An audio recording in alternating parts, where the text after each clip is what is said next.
Up until last month, I'd spent the last 3 years working as a property inspector for a national real estate company.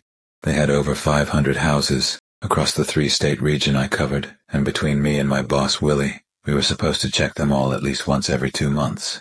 That meant making sure there were no leaks or notable wear and tear, no problems with water or electrics where they were turned on, and of course, making sure no one was getting inside and either squatting or vandalizing the owner's property. It wasn't a bad job, and while the work had been described to me as part guard, part plumber, and electrician, honestly, it required very little beyond showing up, taking notes and pictures. If I saw something that looked weird, just report it to Willie. Simple stuff we might wind up doing ourselves, but the company had specialists for anything more complex or dangerous. And as for trespassers, I'd never found a single one my entire time working there. But then, 8 months ago, I went into a house that was new on our rotation. This wasn't unusual, of course. While some properties seemed stuck in some permanent limbo of not being rented or sold, there was a fair amount of turnover with most of them, and every new 2-month rotation inevitably brought some different houses with it. From the outside, this one wasn't particularly noteworthy. A single-story ranch house with faded white vinyl siding that went back further than you'd have thought from the street. To quote a common Willieism, it had a real ass on it. The yard was in decent shape, though I could already see recommending whoever was cutting it coming by more often before the house started being actively shown. And while it could definitely use a good pressure washing, a circle of the exterior didn't lead me to check off any problem spots or needs for repair. Then I went inside. Opening the door and crossing the threshold into an empty house can feel a variety of ways. Most aren't really noteworthy at all beyond a bit of stale air. Some places are stifling hot, or unexpectedly cold, musty, or just thick with dust, and the stench of roach or mouse droppings drying in the shadows. But this place, when I stepped through the front door, I immediately noticed that the air felt thicker inside, almost as though I had jumped off the edge of a pool into water and was now trying to walk along the bottom. I felt a moment of panic at the sensation, reaching for the light switch before remembering that the electrics were still off here. The house had been bought at a foreclosure sale, and it might be weeks or months before the company got around to turning utilities back on and putting the house with one of its agents. Muttering a curse, I dug out my flashlight and turned it on. It was early afternoon outside, but you couldn't tell it in here. Everything was murky and grey, the beam from the light seeming dim and feeble as it pushed out at the shadows crouched in every corner. Grumbling, I pushed my nerves down. I had gotten over the unease of going into empty houses in the first couple of weeks of doing this job, and I wasn't going to freak myself out now. I wouldn't find anything different in this house than I had in 1,000 others. And if I did, all I had to do was leave and call Willie. Not a big deal. Walking down the front hall, I turned to the right. Brownish-looking carpet and bare yellow walls. No sign of any damage or anything having been left behind. This place had 12 rooms according to the sheet, and I tended to work front to back, so before going through the door in the back wall of that room, I crossed over the main hall to the left-hand room. This was a smaller room, also brown carpet, green walls, nothing of note. Moving through the door on the far side, there should be one more room, a larger living room area that... I paused in the doorway as my flashlight landed on something. It was an old rocking horse, with a wooden body, and rockers of peeling black paint, and a molded plastic head that was faded with age, but still identifiable as the snarling face of a black stallion. The leather saddle on the back of the horse is what stood out the most. Unlike the rest, it seemed to be in very good shape, with the luster of the dark brown skin seeming to almost glow under my light. The embossed golden lettering above the left stirrup was legible even at a distance. Nick's best steed. I felt my stomach tighten slightly.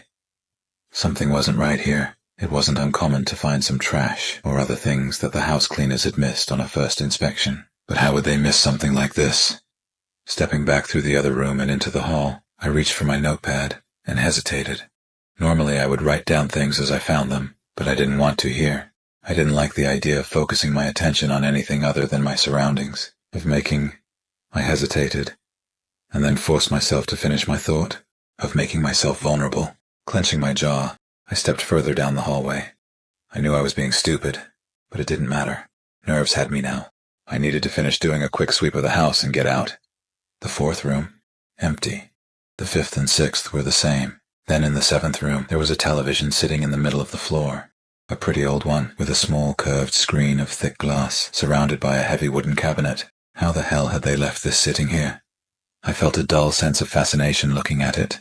It really was old, and kind of interesting. Probably an antique that might be worth something to somebody, even if it didn't work. Crouching down, I gave the large metal channel dial a twist, each number between 1 and 9, making a satisfying click as it ratcheted by. Shining my light back across the front, I stopped when I reached the screen. The glass had lines, ridges in it. 6 lines trailing down as though someone had run their fingers through clay, though these marks looked as though they'd been made by something melting their way into the glass as they went. I shivered and stood back up, my momentarily forgotten fear back stronger now. It was nothing. Plenty of houses had weird stuff left behind, right? Still, I was ready to be done and get out. Glancing around the room again, I moved on. Room 8? Clear. Room 9, the last one of the right side of the house, so far as I could tell, had some peeling wallpaper, but no signs of water damage or mold behind it. I crossed back over the main hall into room 10, and at first I saw nothing out of the ordinary. Then I turned to look in the corner and saw the naked man crouched there, grinning at me. In that first moment of shock and panic, I took him in fully. His head was crudely shaved, with thin patches of hair still wisping away from a scalp covered in cuts and scabs. His face was thin and lean, except around his eyes, which were red and puffy.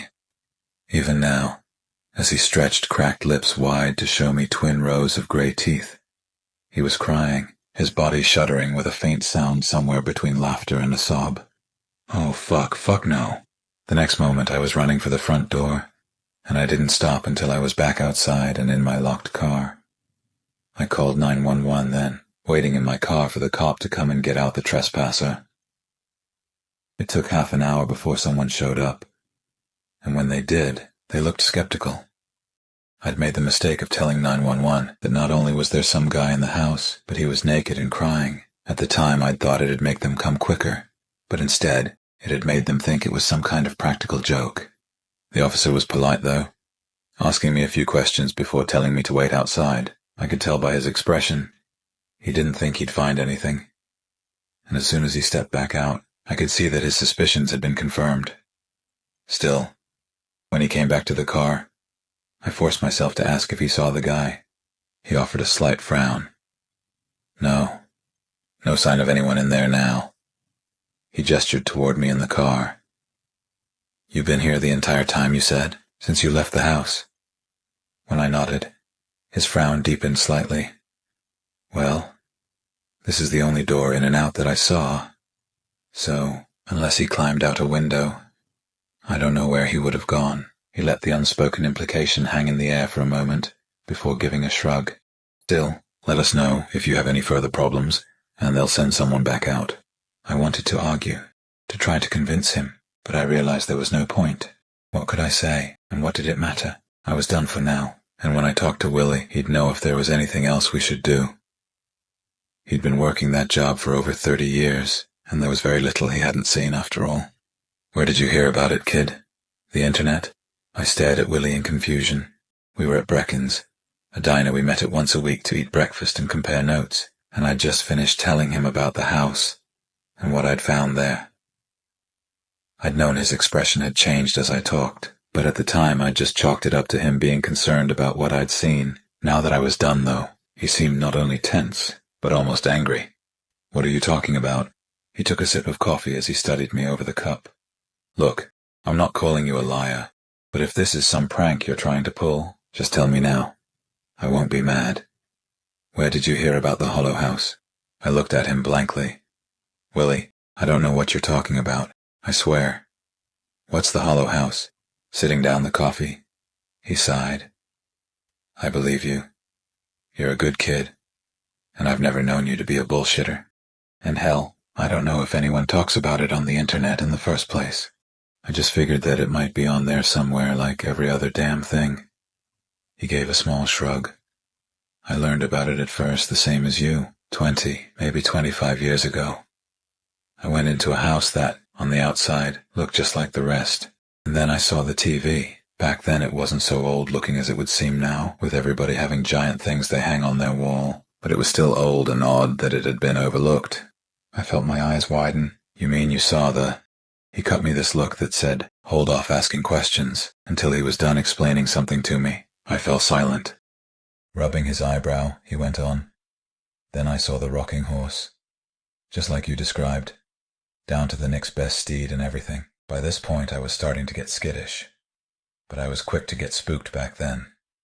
And I told myself that's all this was. His hand trembled slightly as it trailed down to clasp the other on the table. But then I saw the man. We didn't have cell phones back then, and they encouraged us to threaten people and bully them out when we could. Not hurt them, but make it seem like we might. He shook his head as he looked down at his coffee. The guy just kept staring at me, laughing and crying at the same time. Just eyes locked on mine while I got in his face and yelled. Told him I'd get rough if I had to. Willie gave a bitter chuckle, all while trying not to piss myself. He brought his gaze up to mine. That's when the guy's eyes shifted away from me. He was looking at something behind me now. In spite of myself, I couldn't help but to break in and ask, "What was it? What was behind you?" Willie's face visibly paled. "No, I don't want to talk about that." Looking away, he licked his lips. Anyway, I got out, went and told a buddy of mine that worked for the company what I'd seen. He'd heard of it before too, and he knew what people called it, the Hollow House. I frowned. Okay, if this is all true, and you knew this place was messed up, or haunted or whatever, why didn't you warn me before I went in there? He gave me a little smile and shook his head. No, you don't understand. It's not the same house. It's never the same house, at least on the outside. Never in the same spot. Same past owners. Nothing. Believe me, I've looked into it some, and over the years, I've talked to half a dozen people that have run across it too. Every one of them described seeing the same stuff on the inside, but they were in different houses all around the country over the past 30 or 40 years when it happened. Sitting back, I let out a slow breath. How is that even possible? What is it? Willie spread his hands out and gave a deeper shrug. I have no idea. Not keen on finding out either. Leaning in, he lowered his voice slightly. That's why. The couple of times I've run across it since, as soon as I know where I'm at, I beat feet back out. And from then on, that place gets my stamp of approval without me ever going closer than riding by to make sure it hasn't burned down. He held my gaze for a moment, and that's exactly what you need to do too. I nodded, but I could already feel my stomach tightening. I don't know, man. I can't lose this job. Even if it's all real, maybe it's just creepy, right? Like you never got hurt from it, and... I trailed off as Willie unbuttoned his sleeve and rolled it up. The first time I found the Hollow House, I left with this. Just above his left elbow was a scar, the flesh there, dark and hard, like a shadow had been tattooed across his skin, in the shape of a grasping hand. He reached over now and gripped my arm. It's not just a spook story, kid. And you just got lucky this time. The 5 or 6 people that have told me about going into the Hollow House, I've heard tons of stories over the years about people that disappeared doing this job. How many of those do you think went into one of these places and didn't get out quick enough? I was nodding now, terrified. Maybe it was how scared I looked that caused him to make the offer. Look, I'll adjust our schedules, okay? Put that house on my rotation. I snapped back a little out of my shock. Willie, you don't have to... He was already raising his hand to stop me. No, it's fine. I'm used to it. And I know the signs well enough now to get out fast. Besides, I don't plan on stepping foot in that place, and as long as I've been here, no one's going to hassle me if they find a problem I didn't report. He pointed at me. Not that you can let your guard down. If you stick with this job, you'll run across it again at some point. Sighing, I nodded. Yeah, sure. But are you sure? When he looked at me this time, he only met my eyes for a second before looking away. Yeah, kid. I'll be fine. For the next few months, everything went back to normal. I knew from the schedule that Willie would have visited the Hollow House twice, but he never mentioned it, and neither did I. I was grateful to not have to go there myself, or risk faking my inspections, but I felt guilty for passing the risks on to him. Still, every time I went into a new house, there was now a moment of fear and tension while I tested the air and looked for signs of something being off. Nothing ever was. But that nervous anticipation never left me entirely, and that was enough to take the edge off the guilt at what Willie was doing for me, especially since I felt sure he wasn't actually going inside. The next month, a new corporate policy came down from the national office. To ensure that every property was being reviewed thoroughly, we were to take at least 3 photos of the interior of every house we inspected, including at least one that had the laminated property form in the shot. These forms were in every house, listing the address, property ID number, and various other details like square footage and local agent contact information. Every form was unique and were usually taped to the counter in the kitchen, meaning that you couldn't just use a form from another house. My stomach dropped as soon as I got the email, and when I checked the schedule, I saw that Willie was supposed to be checking the Hollow House again 2 weeks later. Enough time for me to talk to him when we did our weekly meet-up, for us to come up with an answer, or if not, for me to at least offer to take the house back. "No, kid, it's okay. I'll figure something out." I frowned. "Look, I don't want to go in there either. Maybe I can fake the pictures, right? Make a new copy of the form and take pictures of it taped to a different counter in a different house. Not like they'd ever know." He looked thoughtful for a second as he considered it, and then shook his head. "Won't work. They don't store the info on those forms in any computers we have access to, so we'd have no way of knowing some of that stuff, like the local realtor that's listed without seeing the form. Besides, I know the way those suits think. They started those forms 5 years ago, made a big deal out of putting them all in the same place in the house, and making sure every place had one. I wondered why at the time, when they could just give the info to us and the real estate agents." Glowering, he stabbed at a piece of egg. "What do you want to bet they were already planning this shit? Took pictures of the forms on the counters, so if they ever decided to do what they're doing now, they'd have something to catch fakes. Isn't that kind of paranoid?" Willie shrugged. "Only if I'm wrong, and I don't put much past a man looking to squeeze a dollar. Hell, I don't think it's a bad idea, if I'm honest." He sighed. "Just damned inconvenient." "Well, I mean, I can go in and do it then. It can't be bad in there all the time, right? How else would they ever put the forms in? Sell these houses?" His eyes flicked up to mine. "I don't know that they ever do sell them. I've kept an eye on the ones I've found over the years, and best I can tell, none of them ever actually get sold. They just drop off the lists after a while. No idea why, and I'm not going to look if I don't have to." He nodded as he chewed. "Still, you're right. It can't be like that all the time. Maybe I'll hit it lucky, and I'll take a bunch of shots of their damn form when I'm in there, enough to dole out until I retire." Stomach in knots, I pushed out the question I didn't want to ask. "Are you sure?" Willie hesitated, and in that brief pause he looked frail and old. When he spoke, his voice was steady but low, barely above a whisper. "Yeah, kid, I'm sure." I wanted to call Willie after his next check of the Hollow House, but I held off.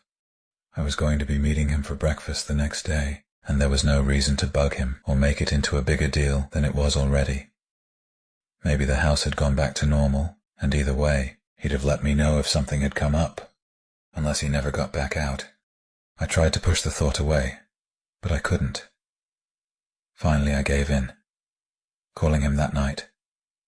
The phone rang several times, and each second I could feel it getting harder to breathe. What if something really had? "Hello? Willie? Thank God, man. Sorry. I just knew you had the house today and wanted to make sure you were okay." "Huh, oh yeah, it went fine." I sat down as relief flooded through me. Good. So you got the pictures you needed?" "It all went fine. I'm just real tired. Going to beg off meeting you tomorrow if that's all right." I frowned. Other than one time when he was down with the flu for 2 weeks, Willie had never missed one of our breakfasts. "You sure? Man, need me to bring you anything?" "No, I'll be fine, thanks. Need to go now." I went to say more, but I heard the click as he hung up. I worried about him over the weekend, but it wasn't until I got a phone call the next Tuesday that I knew something was really wrong. It was from the regional office. Asked if I had heard from Willie in the last few days. that he hadn't submitted a report since the middle of the week before, and they couldn't get him on the phone. Heart in my throat. I told them no, but as soon as I got back into town that afternoon, I'd go by and check on him. Willie lived alone in a 2-story house on the east side of town. The neighborhood had gone down in recent years, but Willie always kept his place in great shape. He told me once that he'd been terrible about keeping the place up when his wife was alive. Too much like his job, he said. Now that she was gone, and with no kids or grandkids, he had lots of empty time to fill, so he decided on doing a better job taking care of the house she had loved so much. I knocked on the door twice before ringing the bell, and I was starting to wonder if he was home, despite his car being in the driveway. Hitting the doorbell a second time, I called out, "Willie, you in there? You sick or something?" Still no answer. Walking back off the porch, I debated what to do. I didn't want to bother him, but I didn't want him laying in there sick or dying either. Maybe I should call the... My eyes landed on a rock at the edge of the flower bed. Or something that looked like a rock, at least. Crouching down, I picked it up and gave a brief, humorless laugh. It was a hider key. Sliding back the bottom, I saw a house key nestled inside the molded plastic base. Willie might get pissed, but so be it. I wanted to make sure he was okay. Fishing the key out, I went back up to the door and put it in. The key turned easily, and calling out to Willie that I was coming in, I started to open the door. I had only opened it a foot when I met resistance from the other side. Looking up, I saw Willie's haggard face peering at me from the gap. His eyes were red and wild as he stared out, and his skin had a sickly sweat-sheen glow to it. He really was sick. "Hey, sorry to bother you, man. You look terrible. Are you—" "Get away." His voice was a hoarse croak, and it didn't take long for me to see why. Black marks, the shape of long fingers, banded his neck like a collar. I felt anger and fear welling up in my chest. "Willie, what the fuck, man? Did someone hurt you?" He squeezed his eyes shut, tears forming at their corners. "No, just get away from here, kid. Don't come back." With that, he stepped back and shoved the door shut. I could have stopped him, but I'd been transfixed by what I saw behind him in that brief glimpse into his house. By the time I realized what was happening, he'd already locked the door and slid home a deadbolt, and my yelling and knocking didn't get any further response. I went back home, and then called the cops. Asked them to do a welfare check. When I called back a couple of hours later, they said they'd gone by and spoken to Willie, and he was fine, other than being bundled up. Said he was fighting off a bug and stayed cold all the time, but that he didn't need them, or his nosy co-worker bugging him all hours of the day and night. The cop then mentioned to me that 911 was for actual emergencies, and that I should probably just leave the old guy alone. And that's what I did. Willie never came back to work, and after a few more weeks I quit myself. I'd reached the point where I couldn't go into any new house, and it was only a matter of time before they fired me anyway. I didn't give up on Willie because of what the cop said, or even because Willie told me to go away. I tell myself that those would be reasons enough, but I know better. Willie was a good guy and my friend, and I should go back and check on him again, whether he wants me to or not. But when my guilt is at my worst, when I'm close to driving over to the east side of town, or giving Willie a call, something always stops me.